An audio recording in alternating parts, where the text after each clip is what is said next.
조갑제 TV 시청자 여러분 안녕하십니까. 2023년 5월 4일 밤 9시 38분입니다. 조갑제 TV 동영상에 달린 댓글들을 소개하겠습니다. 선생님, 제 나이 70 넘어서 황영웅 가수를 저의 가슴으로 낳은 아들로 만들었습니다. 30여 년 전에 하늘나라에 보낸 아들과 같이 보조개와 얼굴 모습이 닮은 사람이 인생아 고마웠다 노래를 부르는 걸 보고 그동안 아프고 허전했던 마음에 큰 위로가 되었습니다. 그런데 갑자기 하차 소식에 너무 가슴이 아파서 우울했어요. 요즘은 종일 황영웅 가수 노래 듣고 있는데 눈물만 납니다. 우리 가슴으로 낳은 아들 황영웅 가수를 살려야 한다는 사명감으로 팬 카페 가입도 하고 좋은 소식이 없나 여기저기 헤매며 찾아 댓글도 달아보지만 가슴이 답답하고 아려옵니다. 가슴으로 낳은 아들이라는 표현을 쓰시는 분들이 상당수 계십니다. 남희란 분은 좀 긴 글을 올리셨네요. 이 사연이 있습니다. 조갑제 선생님, 정의의 편에 서 주셔서 감사합니다. 지난번 선생님께서 제 글을 민들레는 바위 틈에 꽂혀서라도 싹을 틔운다는 그 글을 읽어 주셔서 친정 식구들 일남칠녀 단톡방에 올렸더니 남동생이 슬며시 제 카톡에 다른 사람들한테는 올리지 말라고 누나를 이상하게 본다고 황영웅은 학폭이라고 실화 탐색대에 나왔기 때문에 재기불능이라고 하길래 대꾸도 하지 않았습니다. 딸만 셋 있는 남동생은 아들 키우는 사람들의 심정은 잘 모르는 듯 했습니다. 아들들은 친구와 놀다가 다투기도 하고 다쳐서 오기도 합니다. 제 아들이 친구와 놀다가 친구가 밀어서 귀 밑 7cm가 찢어져 10바늘이 넘게 꿰매고 와서도 그 부모님이 돈 봉투를 내밀었어도 자식 키우는 사람이 그러면 안 된다고 되돌려 보내고 치료도 저희가 했습니다. 때렸든 맞았든 간에 자식 키우는 사람은 현명하게 처신해야 된다고 생각합니다. 황영웅의 내면은 들여다보지 아니하고 거짓 뉴스의 음폭에 더 이상 희생양이 되었어도 아니 되기에 가슴으로 낳은 엄마들이 들고 일어선 것입니다.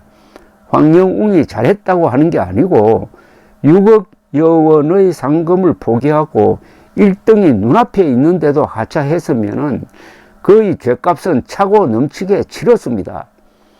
사회와 격리시킬 만큼 중한 죄가 아니기에 전국의 엄마들이 분노하는 것입니다. 우리 법에도 눈물이 있어서 지은 죄에 대해 죗값을 치렀으면 더 이상 그 죄를 묻지 아니한다는 일사부재리의 원칙이 있습니다. 황영웅이 공장 다닌 것은 본인 먹고 살려고 일한 것이라며 악플을 다는 사람들 왜 이렇게 꼬였을까요?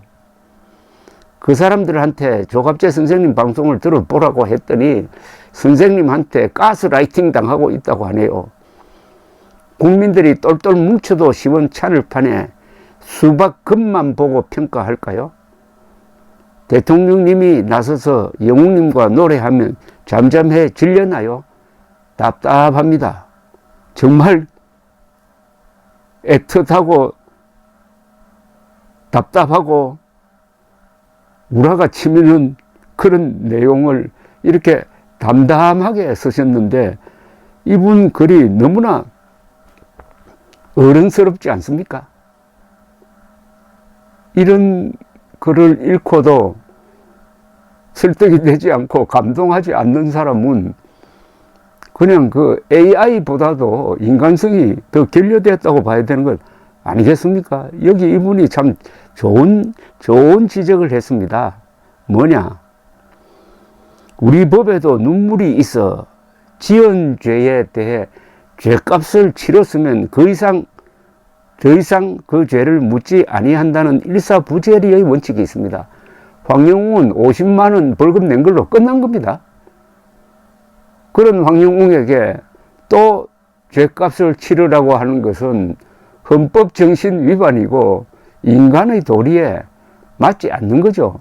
또 300만 원 주고 피해자와 합의를 했다고 하면은 더 이상 문제를 제기하지 않는다는 약속이 있었던 것 아니겠습니까? 그렇더라도 나는 참지 못하겠다고 하면은 그 사람이 당당히 실명을 밝히고 얼굴을 드러내고 폭로를 해야 되고, 그럴 때만이 문제를 삼아야 합니다. 그러지 않고 얼굴 가리고 이름도 드러내지 않고 주로 이상한 보도만 하는 매체와 접촉해가지고 황영웅을 깎아내리는 그 폭로자의 윤리도 문제가 많습니다. 그런데 거기서 그치지 않고 지금 남희 씨가 답답해하는 것처럼 남희 씨의 말하자면 남동생도 학폭이다, 실화 탐색대에 나왔다, 재기불능이다, 이렇게 속아 넘어가고 있다는 사실입니다. 한국인들은 평균 IQ가 세계에서 1등이에요. 그런데 속는데도 1등입니다. 좋은 예가 천안함 폭침이 북한 소행이 아니라고 생각했던 사람들이 한때 조사에서 30%였습니다. 더구나 더 웃기는 것은 학력이 높을수록 잘 섞는 거예요. 대학 졸업자 이상은 30%보다 훨씬 더 많고, 초등학교 학력 이하는 가장 안 속는 사람으로 나옵니다. 대한민국은 이게 배울수록 잘 속아요. 왜 잘 속느냐 하면 속이는 사람들이 많기 때문입니다. 또 속이는 사람들이 머리가 좋기 때문입니다. 속이는 사람들이 집요하기 때문입니다. 속이는 사람들이 속임수를 썼다는 사실이 밝혀져도 처벌도 당하지 않고 응징도 당하지 않으니까 또 반성 없이 또 속이려 듭니다. 그러니까 속이는 사람들이 이렇게 집요하고 머리가 좋고 숫자가 많으니까 잘 속아 넘어가는데, 속는 사람들도 문제가 있죠. 속는 국민들도 문제가 있는데, 가장 큰 문제는 뭐냐 하면은 자신의 주견이 없습니다. 남이 떠들면 거기 휩쓸려 넘어가 버립니다. 내가 한번 판단해 봐야 되겠다. MBC는 원래 거짓말 방송이니까 저기서 뭐라고 떠드는 저거는 일단 거짓말이라고 판단하고 거짓말로 전제하고 한번 알아는 봐야 되겠다, 이런 자세를 취하지 않고 MBC 실화탐사대가 배우까지 등장시켜서 왜곡 보도하는 걸 진실로 믿고 따라가면서 나는 안 속겠다고 하는 이 남희 씨처럼 이런 사람들을 또 괴롭히는 거예요.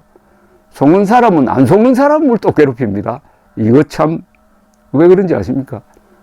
속는 사람은 왜 안 속는 사람을 괴롭힐까요? 속는 사람 눈에는 안 속는 사람이 얄미운 거예요. 자신보다 더 똑똑하게 보이니까요.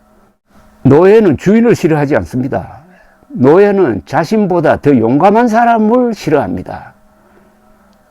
한국의 수많은 속아 넘어가는 사람들은 속이는 사람보다는 속지 않는 사람을 더 미워한다 이겁니다.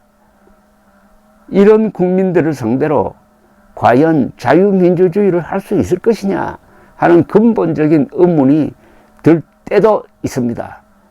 그러나 한국 사람들은 그러다가도 어떤 위기에 처했을 때 정신 차리는 경향이 있어요.